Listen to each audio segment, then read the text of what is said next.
Welcome back. W at this upcoming segment because I've had everybody and anybody on this program, and it's not often that I get a debut from someone that I know as well as I know Jeff Zrebiec. He has left the Baltimore Sun after a brief respite this summer, back on the beat out in the purple. Sided up with Luke Jones and many of us in the purple contingent that cover the Ravens. He, of course, now the senior staff writer for The Athletic here in Baltimore. You can subscribe. Orioles, Ravens, Terps, all that stuff is there. And, of course, you can follow him, and probably already do, at Jeff Zrebiec. And if I need to spell it for you, well, just go find him on Twitter or find him in a press box near you. Welcome in from Owings Mills on the backside of, hey, man, you and I, we talk a couple times a week privately. We never talk publicly. It's great to have you on the program, and great to see you doing good stuff with The Athletic and in front of the Johnny U statue and all that good stuff on your Twitter. This is a good football team to cover this year, right? Like, I mean, for those of us sort of on the inside, this is an interesting team in a lot of ways for those who write or opine, and I think they've gotten off to a really interesting, good start. I'm bullish on making plans in January that include the Ravens right now, Jeff. Yeah, I mean, I think you can see all the elements coming together, and I definitely do agree with you. This team has some juice this year, and I think what's been lacking, a lot of things have been lacking, obviously, the last couple of years with their playoff-less streak, but, I think you can look at their offense, see what it's becoming, and you could picture them playing, in postseason. You could picture this offense being good enough in the postseason, and that's always really been the question. Look, the defense is going to have to answer to their inability to finish games late in the season. Sunday's game was a good start. They closed that game. It wasn't the offense. It was the defense that twice stopped fourth quarter Broncos drives and prevented them from getting back in the game and making that a real nail biter. But I think the offense, they're further ahead than I thought they would be at this stage of the season. We saw all the new faces. You have the 3 veteran receivers. You have the 2 rookie tight ends. Obviously, only one's playing to this point. And then you have kind of Flacco, who's, a different guy than what we've seen the last couple of years. Healthier, more confident. You can tell he's more at ease. And they've set the bar pretty high here early. The idea is to improve throughout the season, but they're starting at a pretty good place. I mean, they're not one of the best offensive teams in the football, but now we've seen 3 games, and they didn't play that well in Cincinnati. They obviously got behind early, and they struggled to. They were beating that game up front, but they still showed an ability to move the ball and put up points. This is we have yet to see one of these efforts where the offense struggles to move the ball. So I think they're definitely in a good spot, and I think their division is up for grabs, especially with Pittsburgh. All the drama going there and not really knowing what to expect with the Steelers with the Bell holdout and Brown's unhappiness and all that. Well, we're going to get up there, and we're going to find out and eat Mr. Rooney's buffet, which we always enjoy. And, and here goes Flacco again into Pittsburgh, right? The place where he wanted to get on the field in his college career, a place that, by and large, he's played pretty well. And, you took the words out of my mouth. To me, the postseason is all about the defense not giving up big plays the last couple of years at the end of the year, yet it's Flacco that gets all the blame in the offseason for not playing well, yet he gave them a lead in the fourth quarter of, December games that have been wilted away by the defense. And for him to finally be healthy, but more than that, to have this complement of wide receivers. And look, you talk to him, I talk to him. I think he's waiting on Hayden Hurst because I think he liked him the best, out of all the guys during training camp, right? And this Andrews situation has been a delightful thing to see. Even seeing Max Williams and Nick Boyle get out there and run around a little bit. This team has put so much into the tight end position on draft day, in money, in free agency, in coaching, in roster spots, all of that stuff, and yet they understand Flacco needs that. And right now, he has that, and when that's there, it sort of opens up everything else, and it doesn't hurt that these wide receivers actually get open, which is the first time in a couple of years we've actually seen that, right? Yeah, and I think everybody that's covered Joe Flacco for a couple years now, the one thing you respect about him is he's never pointed the finger. You know, he's always taken accountability. He's never used injuries as an excuse. He's never, used poor personnel around him as an excuse. He's just always said, I have to get better. And he's a high character guy, right? Like you know him and I know him. Anybody that thought he was going to wilt up here, he stood straight back up and said, I'm a professional athlete. How about the gun in the arm winning? I mean, I was riding him hard in the locker room after that. I said, you never would have done that 10 years ago, dude. And I said to Jan that he never would have done that. And Joe laughed a little bit, but, I think he's blossoming a little bit. This is a second act for him in some way. We'll see how it ends. But I think the people that bet against him really didn't read the book and where he came from. Completely agree. He's played his best football when the questions are about him or at the highest. He's played his best football when the stakes are at the highest. And from day one of training camp, he was carrying himself a little bit differently. There was just a little swagger. The swagger had returned. He was talking, he was going back and forth with the defense, getting after it a little bit, which we saw back in the day. And last year, you just couldn't get away from some of those post-game press conferences. To Flacco's credit, again, no pointing fingers, but he just looked like a weary man. He looked like he was beaten up physically. He'll never admit to it, but it looked like his confidence wasn't there. He just looked like he was sick of the questions, and give him credit. He worked his butt off, which I think he would have done regardless of whether Lamar Jackson was drafted or not, but he worked his butt off, and he put himself in a good situation to have a good year, and you can't, for a guy his age at his position, most important thing is health, and he's healthy. He's looked at from even how he's moving around the pocket. If you're watching him, we haven't seen him move around the pocket like he is now. Like, I'm not acting like he's, Michael Vick, but you know what I mean. I saw Matt Ryan running around on Sunday, and he looked fast and young. And I saw other quarterbacks. I mean, to me, Keenum looked like he didn't move. So, you know what I mean? Like, some of these guys look like they are moving in slow motion when you watch 20 quarterbacks run around on a Sunday. It's one thing to be a running quarterback. It's another thing to be a lame duck back there getting killed. And Flacco had a little bit of that going on. The offensive line is going to be the question here. Jeff Zrebiec joining us here from The Athletic. Of course, you can follow him out on Twitter. Tens of thousands of you do. You can also subscribe to The Athletic, and Jeff's going to tell you more about that. And Ken Rosenthal and all the former Baltimore Sun types and former newspaper types working at The Athletic as well. But, Jeff, the offensive line is going to be the question, and this is going to go as they go. I don't know that it's going to be elite, to steal the Flaccoism there, but I think that it is a unit that, if it stays healthy, can get better, because they're sort of all in on these guys and Zeus on the right side at some point, but they like their rotation. And they have, look, this is the part of the ball where they've let Assembly go. I watched Ricky Wagner running around, beating New England the other night as well. And then after that this year, what Ryan Jensen's doing out in Tampa Bay with the Fitzmagic parade. You say, well, we couldn't afford to sign those guys. Great, but then you're going to play with Matt Skura, and you're going to play with Alex Lewis, and you're going to play with James Hurst, and you're going to have to hope that year 2, 3, 4, 5 in the program that they are improved football players. Yeah, and, I think two out of three, the pass blocking's been great. The middle game against Cincinnati, they were overmatched. They didn't give Flacco a chance. Going forward, the game plan Sunday, Coach Harbaugh and Morningweg and D'Alessandris, offensive line coach, and Roman, they deserve a lot of credit, because Von Miller had as many penalties as he had tackles, and he had as many quarterback hits as you and I. So it was a really good game plan. They really rose to the occasion. They need to do it consistently. And the other thing in the offensive line, and I totally agree, that was the one area that concerned me most going into the season, specifically inside. Skura, first-year center. I don't know that they know what they have in Alex Lewis. I don't. I mean, I think this guy kind of got anointed as a starter, and he's had a hard time staying healthy.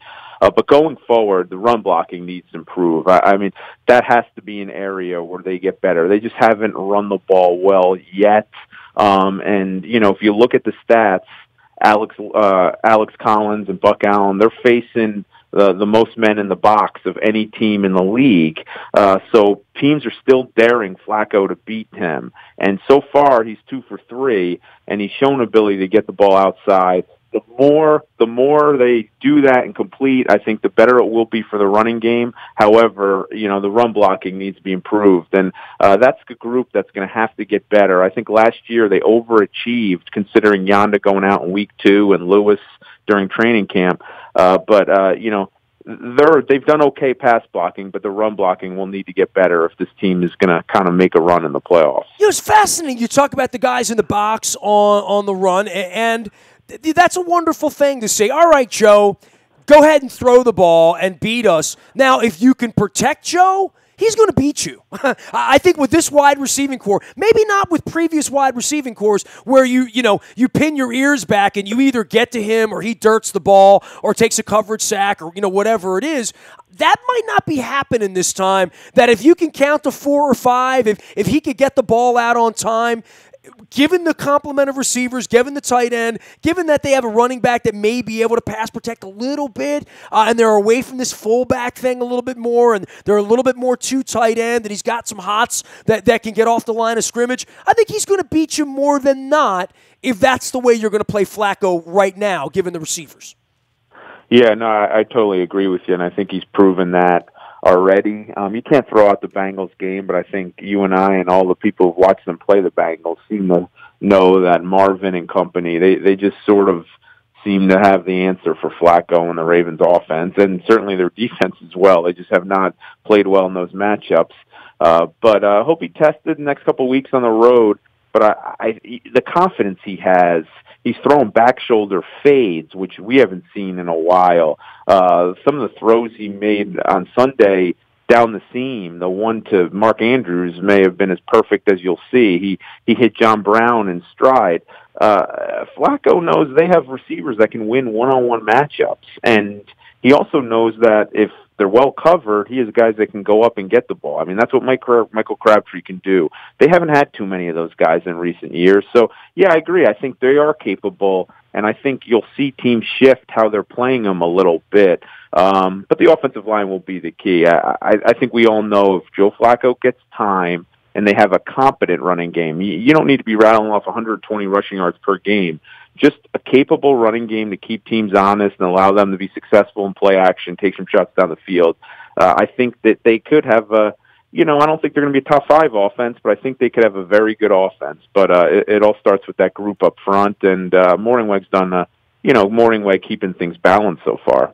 Jeff Zrebiec is our guest. He is the senior staff writer for The Athletic here in Baltimore, making his WNST debut, as far as I know, maybe some point back, with me at least. This is our first public conversation after years and years of private conversation. You can subscribe to The Athletic via his Twitter page, as well as at The Athletic. If you're not aware of it, it's the new thing. Jeff, tell me what you're doing there. And I think most folks in our space know about The Athletic and either want to pay for it or not. But it's sort of the newfangled thing, right?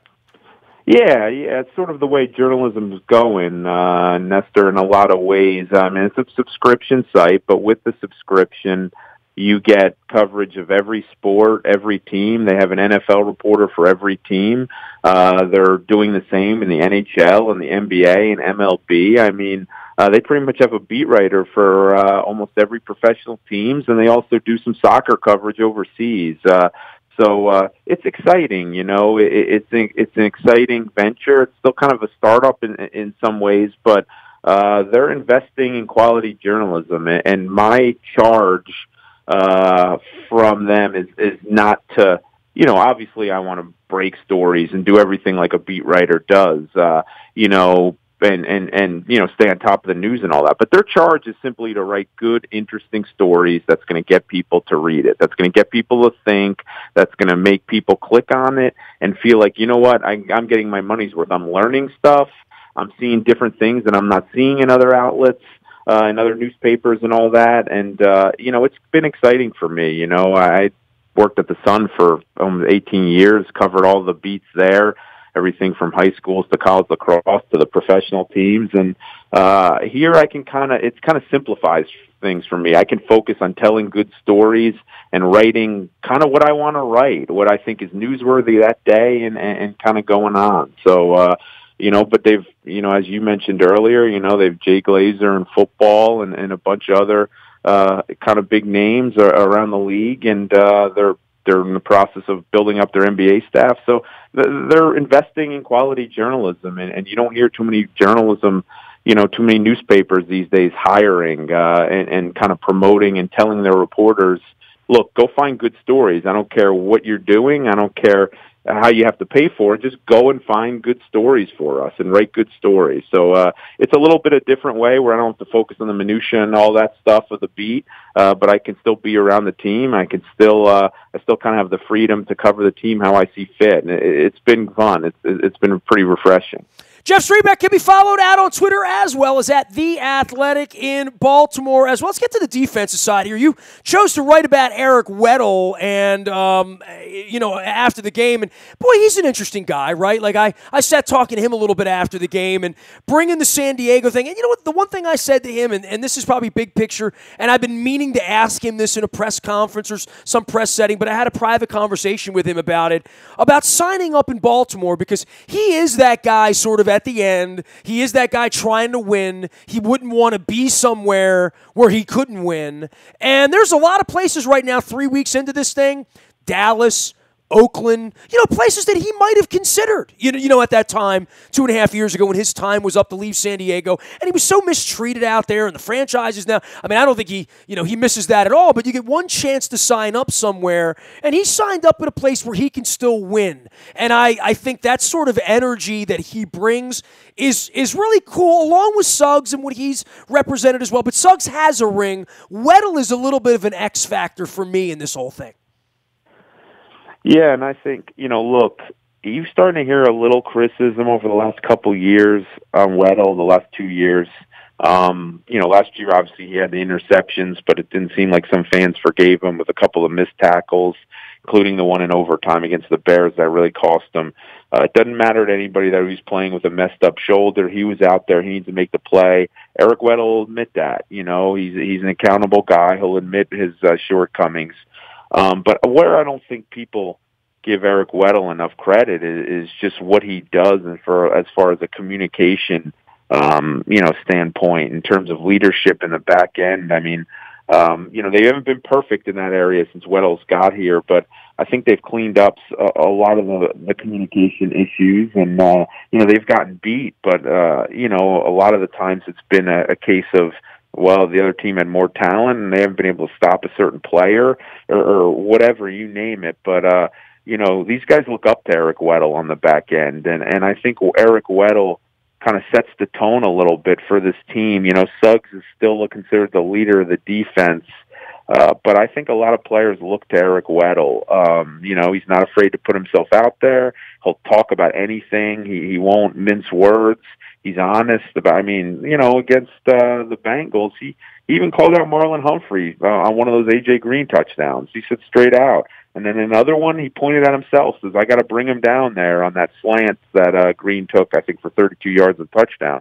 So he's not afraid. He's not afraid to get into guys. I've seen him spar with John Harbaugh on the practice field where they're going back and forth. I think they need that personality. And I think, as you well know, one of the things veterans have always liked about coming to Baltimore later in career, well, first and foremost, is they feel like they have a chance to go to the playoffs, and that usually carries a lot. But they allow them to be themselves. I mean, Eric Weddle's a different guy, and he's not he's kind of quirky in a lot of ways, and Ravens welcome these type players, and they did the same with Steve Smith, and they welcome the whole package, and they don't try to get them to conform in terms of attitude and what they say to the media. Obviously, a lot of talk about New England doing that. They let them be themselves, and I think Eric Weddle's loved the opportunity to come here, start his final chapter of his career, where he's just told to be you. We sign you for a reason. That's the guy we want. Go out and play and go out and help us win. And I think he hasn't made the playoffs with them. And I've heard people ask him, do you regret signing there? Because he had a lot of good teams, including the Patriots and Steelers, that were after him. And he says he wouldn't change it for nothing, because he's had the time of his life being here, and he's enjoyed it. So, maybe they can get to the playoffs this year. He obviously probably only has 1 or 2 good years left, so we'll see. But he's been an important addition for leadership alone. Jeff Zrebiec is our guest from The Athletic. All of our WNST programming brought to you by our friends at the Modell Lyric. Check out the website at modell-lyric.com. There is magic at the Modell Lyric, including Steely Dan on October the 11th, Kansas on November 24th, John Mellencamp coming up in February, and they've moved the John Cusack and the screening of Say Anything to next month. Also, Lord of the Dance, which I'm sure Alex Collins is going to dig. There is magic at the Modell Lyric. Learn more at modelllyric.com. Also, Pizza John's, my mom's favorite pizza, my wife's favorite pizza, my favorite pizza. Don't go to sleep on the ravioli as well. Beer, ice cream, games, and the games are on at Pizza John's. 50 years they've been doing it at Back River Neck Road in Essex. Go see what all the fuss is about and make sure you get the pepperonis on the pizza. Now, Luke would tell you meat sauce. I would tell you no meat sauce, but either way, it's delicious. Fremont Mortgage also here. Don't make a 30-year mistake by choosing the wrong lender. You need Fremont's education online, whether you're buying, selling, thinking about it. Go to Fremont.com to learn about all that they do, including sponsoring our WNST Swabbings. We're going to have a little player show going on next week. Hold Wednesday night next week. That's the night the Yankees are going to get beat in the wild card game, and we're going to be doing a live radio show. So we'll be telling you more about that a little later on in the week. It's all brought to you by Fremont Mortgage. Come on out and give us a spit and get on the Bone Marrow Registry. Jeff Zrebiec is our guest from The Athletic. You can follow him out on Twitter at Jeff Zrebiec as well as at The Athletic. The last thing for you on the defense, Jeff, is no Mosley. No Jimmy Smith, and I know we were all concerned about that, and Cincinnati, and now Pittsburgh this week with Antonio Brown and whatever. Pierce, Henry, and then you take Mosley out of it. This was where things have gotten a little rocky in the past, when they play without Smith, when they play without Brandon Williams, when they play without maybe Zach or all of last year, right? That they've had a hard time replacing that talent. I know you believe they're more multiple. I know Wink Martindale believes they're deeper than they've been in the past. And I think that shows when they can go and win a game and be a dominant defense, even after falling behind 14 points through the sack and the turnover early on, a 35-yard run. But after that, it got tight, and it got tight without their best players. And I think that that's a very heartening thing to see, because we haven't seen that around here. Yeah, no, I totally agree with you. I think and I wrote that the most reassuring part of Sunday's game was that I don't want to say the defense isn't going to be able to exercise its demons until late in the season when a playoff berth is on the line, and they need to come up with a big stop. But I think they took a major step in the right direction Sunday. And I say that not just because, as I was talking about earlier, that they closed the game and stiffened in the fourth quarter. And, they haven't allowed a second-half touchdown all season. You continue to do that, good things are going to happen. But it's who was not on the field when they did it. And I think the last couple of years we've talked a lot about them trying to develop, some depth on the defense. It hasn't necessarily revealed itself before this season, but I think you're seeing, it early this season. Tim Williams played a ton of snaps Sunday, and you saw him be pretty effective, draw a key holding penalty. He's playing. Zadarius Smith is sort of that number 3 pass rusher role. He's been here for a while. But Tavon Young, an extra corner, they've been hit hard by injuries here these last couple of weeks. And, you could have made a case, Sunday that they were missing what? Mosley's a starter, Jimmy Smith's a starter, Willie Henry was their starting defensive tackle, Michael Pierce is kind of a pseudo-starter. So you're talking about four guys that, have started games for them and are key players. And, to shut the Broncos down like they did over the final, 3.5 quarters or whatever it was, that's a statement. And I think they need to do it, because fans don't want to hear it, but there's going to be more injuries. That's just how it is. They're going to have to prove they can win without some key defensive players. I think the Falcons have already lost 3 starting defensive backs, and not just for a week or two, but for the season. And no team is exempt. Every team's going to be challenged in that way. The Ravens proved Sunday that they can win without some of their top guys. They could prove a lot more if they're able to do it in Pittsburgh, obviously. But I do think the performance against the Broncos was a step in the right direction and a result the defense really needed. Next time we get together, we'll talk about how bad the officiating is in the league, or we'll just do that out at the complex privately. But certainly leverage penalties and blocks in the back, and I guess Denver had plenty of beefs because everything was a penalty for them on Sunday. I mean, that was the story on the Denver side were the penalties. But the officiating across the league and hitting the quarterback and, with the Packers and post-game press conferences and star players and, I don't know where this is going, and I don't know if I were Goodell how I could fix it but you got to be able to at least sack the quarterback, but trying to kill him is different, right? And I think that's always going to be, did you hit him too hard? Did you try to injure him? That's always going to be in the eye of the beholder, but they've made the job of officiating, other than maybe being in Congress, like the second worst job in America. I don't know who would want, or maybe being a police officer would be higher than that, but I don't know who would want this gig, right? Officiating these games at real speed. Yeah, and I mean, you saw Sunday, William, the defensive lineman for the Dolphins, William Hayes, is also seized with an ACL injury that Dolphins people say is a result of him pulling up. Him pulling up on the quarterback. He tried to do some unnatural thing and try to veer his body off so he didn't land on, I think it's Derek Carr. So he didn't land on Derek Carr, and he has a torn ACL as a result. This is a good player for an undefeated team. We can argue whether Dolphins are legit, but that's not the point. The point is, defensive lineman got hit because he's trying to adjust to these rules and do something as these rules call. And you know what? The first thing that happened Sunday, whenever there's a big play, I look to the ground to see if there's a flag. And, you saw it with the two, the Owasu return, which was a ticky-tack call. Then you saw it with the Chris Harris Jr. return, the block in the back, which was a ticky-tack call. And it's debatable whether that field goal block shouldn't even have counted. I mean, I always thought the rule was you can't leap over the center. I just don't think the average fan knows even what they're watching, knows what to watch.